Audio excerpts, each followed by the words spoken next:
ఈరోజు మన ప్రధానమంత్రి నరేంద్ర మోడీ గారి 75వ జన్మదిన శుభాకాంక్షలు తెలియజేస్తూ ఉన్నాం.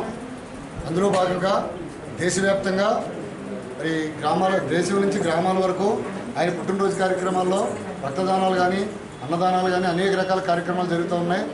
ఎందుకు అంటే మోడీ గారు మరి భారతీయ జనతా పార్టీ ఆధ్వర్యంలో మన నరేంద్ర మోడీ గారు ఆధ్వర్యంలో భారతదేశం బ్రహ్మాండంగా ఎదిగిపోతుందనేది ఈ భారతదేశంలో ఉన్నటువంటి 140 కోట్ల జనాలు చెప్పేటువంటి పరిస్థితి.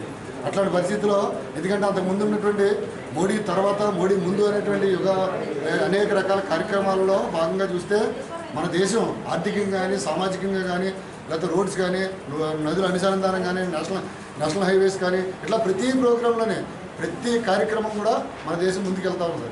అట్లా చూస్తే అలాగే దేశ భద్రత విషయానికి వస్తే అలాగే మనకి శాటిలైట్కి సంబంధించినటువంటి ఇవన్నీ ఇస్రో లాంటివన్నీ కూడా చాలా అంటే ఆ రోజుల్లో బండి మీద తీసుకెళ్ళి ఇస్రోని ప్రయోగించిన దగ్గర నుంచి ఇవాళ మరి ప్రపంచంలోనే నెంబర్ 1 అయినటువంటి టెక్నాలజీ కానీ అట్లా ఒకటిగా DRDO ఇవాళ ప్రపంచంలోనే ఎక్కడెక్కడి నుంచో మనం అన్ని కొనుక్కునేటువంటి పరిస్థితి నుంచి అలాగే ఈరోజు మనమే ఇతర దేశాలకు అమ్మే పరిస్థితి. అలాగే కరోనా వచ్చినప్పుడు ఆ వ్యాక్సిన్ చూస్తే మనమే సొంతంగా వ్యాక్సిన్ డెవలప్ చేసి చుట్టుపక్కల ఉన్న దేశాలన్నింటి కూడా ఉచితంగా ఇవ్వడం 1, 2 అని చెప్పడం దగ్గర 94 కార్యక్రమాలు మన మోడీ గారు ఆధ్వర్యంలో జరుగుతుంది. అందుకే భారతదేశాన్ని ప్రపంచం అంతా కూడా అభివృద్ధి చెందుతుంది కాబట్టి నెంబర్ 1కి వెళ్ళిపోతున్న ఉద్దేశంతో ప్రపంచ దేశాలను కూడా మన దేశాన్ని కిందకి నొక్కిపెట్టేటువంటి పరిస్థితి ఉన్నా కూడా మోడీ గారు ఈ భారతదేశాన్ని అద్భుతంగా వెలిగిస్తున్నారని వారికి మరి 75వ జన్మదిన శుభాకాంక్షలతో పాటు ఆయన 100 ఏళ్ళు ఉండి ఇంకా దేశాన్ని ముందుకు తీసుకెళ్లాలని మరి ఈ భారతదేశంలో 140 మంది ప్రజలతో పాటు 140 కోట్ల ప్రజలతో పాటు నేను కూడా కోరుకుంటున్నాను.